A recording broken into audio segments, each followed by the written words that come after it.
Olá! Nosso trabalho sobre ácidos nucleicos é composto por Ana Beatriz Paes, Bianca Gagliuffi e Tauana Ramos. Bom, os ácidos nucleicos são polímeros compostos por moléculas conhecidas como nucleotídeos. Os dois ácidos nucleicos existentes são o ácido desoxirribonucleico, DNA, e o ácido ribonucleico, RNA. Eles são responsáveis por codificar e traduzir as informações que determinam a síntese das proteínas. Em relação à sua estrutura, são formados pelos nucleotídeos, que são moléculas compostas por três componentes: o grupo fosfato, a pentose e a base nitrogenada contendo nitrogênio. Os nucleotídeos participam de várias funções do metabolismo celular, como a participação nas reações de transferência de energia metabólica, atuam como segundo mensageiro na resposta hormonal, além de participarem no armazenamento e na transmissão de informações genéticas. O DNA e o RNA são dois tipos de ácidos nucleicos existentes e apresentam diferença em seus nucleotídeos. O açúcar de 5 carbonos pode ser a ribose ou a desoxirribose. Esses açúcares diferenciam-se pelo fato de que a desoxirribose apresenta um átomo de oxigênio a menos que a ribose. E a desoxirribose está presente no DNA e a ribose está presente no RNA. As bases nitrogenadas de um nucleotídeo são variadas, na qual são agrupadas em dois grupos, pirimidinas e purinas. Nas pirimidinas, observa-se a presença de um anel de 6 átomos, incluindo carbono e nitrogênio. Já a purina, verifica-se a presença de um anel de 6 átomos fusionado a um anel que contém 5 átomos. Citosina, timina e uracila são pirimidinas, enquanto a adenina e a guanina são purinas.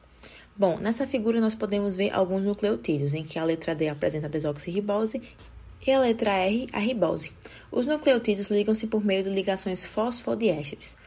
Bom, o DNA é um ácido nucleico responsável por armazenar as informações hereditárias. As informações genéticas nessa molécula estão organizadas em unidades chamadas genes. A molécula de DNA é formada por uma sequência de nucleotídeos organizados em dois filamentos torcidos, ou seja, em uma dupla hélice. A ligação entre esses dois filamentos dá pelas bases nitrogenadas, que são ligadas pelas pontes de hidrogênio. Vale salientar que as bases nitrogenadas dos nucleotídeos pareiam-se de maneira específica. A adenina só se pareia com a timina, enquanto a guanina sempre se pareia com a citosina. Ao observar as extremidades livres de uma cadeia de polinucleotídicos, é perceptível que, de um lado, temos um grupo fosfato ligado ao carbono 5' e no outro temos um grupo hidroxila ligado ao carbono 3'. Desse modo, temos duas extremidades em uma cadeia, a extremidade 5' e a extremidade 3'. Bom, o RNA é um ácido nucleico relacionado com a síntese de proteínas. As moléculas de RNA, diferentemente das de DNA, apresentam-se como uma cadeia simples, ou seja, é composto por uma única cadeia de nucleotídeos. O açúcar do RNA é a ribose e suas bases nitrogenadas são citosina, guanina, adenina e uracila. A uracila só se pareia com a adenina e a guanina só se pareia com a citosina. Bom, a função do RNA é permitir que toda a informação contida no DNA possa ser copiada e transportada até as estruturas responsáveis pela elaboração de proteínas. E esse processo se ramifica em 3 diferentes tipos de RNA, que são o RNA ribossômico, o mensageiro e o transportador. E a localização varia de acordo com o tipo de RNA, podendo ser encontrado no núcleo de uma célula, no citoplasma ou no ribossomo. A transcrição é o primeiro passo na expressão gênica, no qual as informações de um gene são utilizadas para construir um produto funcional como a proteína. Esse processo ocorre no núcleo. É realizado por enzimas chamadas RNA polimerase, que ligam nucleotídeos para produzir uma cadeia de RNA, usando uma de DNA como modelo. O objetivo da transcrição é fazer uma cópia de RNA a partir de uma sequência de DNA de um gene. A transcrição tem 3 estágios: a iniciação, alongamento e o término. Já a tradução é conhecida como síntese de proteínas e consiste em unir aminoácidos de acordo com a sequência de códons do RNA mensageiro. Ocorre nos ribossomos, que estão situados no citoplasma. E como defeitos na expressão gênica podem ocasionar doenças? Bom, doenças genéticas são defeitos causados no DNA do indivíduo que podem causar disfunções metabólicas ou alterações físicas no indivíduo.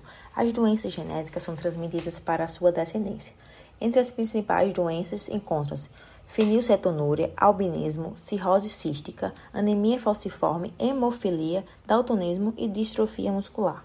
Porém, para ilustrar, trouxemos a ADA como exemplo. que é a deficiência de adenosina desaminase, conhecida como ADA. Esta doença está relacionada com um defeito no gene ADA, que codifica a enzima adenosina desaminase, onde a função é catabolizar a adenosina em inosina. A mutação do gene ADA leva à deficiência da enzima ADA e acúmulo de DDAP, que por sua vez inibe a atividade da ribonucleotídeo difosfato redutase, uma enzima importante para a síntese de DNA e RNA.